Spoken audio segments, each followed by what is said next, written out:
I thought we had gotten past all the big decisions. We have not. I have to do this video inside of Bob, the Ram of God. You are so beautiful to me. Because outside of our 6th Street property, they are working on the sewer, and the smell that's coming from that is not my ministry.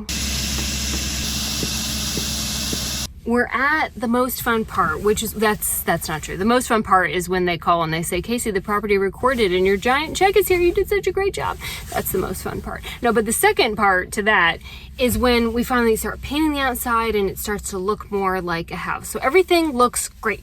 The question that we have to decide is that fireplace. Now, this was a big issue right at the beginning because there were 2 fireplaces right at the center, and I loved them. They added so much character to a house and all sorts of other problems, but character. The issue was originally that they were right in the middle of the room, and I thought that they framed the room very beautifully. But they did take up a lot of space, and they were not terribly structurally sound. So we left one. It really is the last thing in there from the original house. So I thought that was a great way to honor the original property. They built the staircase around the fireplace, so it is bespoke to the fireplace. Steve and Sarah came in and they looked at it again, and they're just wondering, what is the point of it? Does it add anything? And if it doesn't, should it be taken down now before the drywall goes up? I love it. I think it's wonderful. There are plenty of useless things in homes now, like stoves. Nobody uses the stove. You have 50 other gadgets that take the place of that stove. We still have them. This is our stove. It's our fireplace. I think it should stay. So we really need to come up with a solution to this now because drywall is supposed to happen like this week. Always good to do a pros and cons when you're renovating. The pros would be it adds character.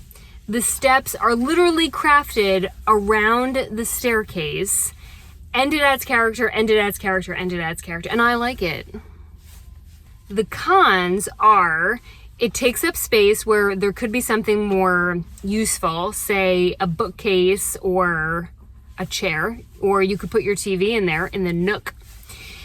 It's also going to add a lot of maintenance. So old historic brick and historic mortar requires some maintenance. You usually have to seal it. Otherwise, it starts to flake and you have to dust your brick.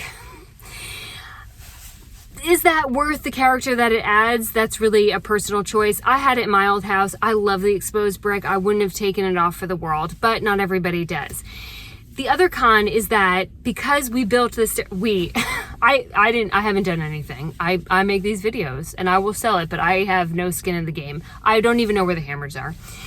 The staircase was built around that fireplace, and to do that, we had to make a very narrow staircase. So if we take it down, this is our one shot at widening the staircase, but you lose the fireplace. So that is the big decision to be made. Does the final fireplace inside the house at 6th and Church get to live another day, or does it come down?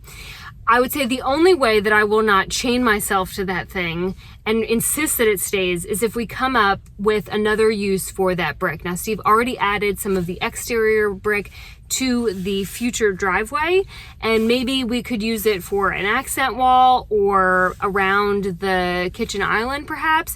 But historic brick, there's a story in there, and I just don't think we should get rid of it without a lot of thoughtfulness about the future, because the truth is that as these homes all around me get renovated or knocked down and rebuilt, we don't want to lose the story, because once upon a time it was people who did a lot of backbreaking work to build these beautiful historic homes, and this was their vision. And so how can we carry that vision forward and make me happy? So that is the question at hand. Let me know in the comment section.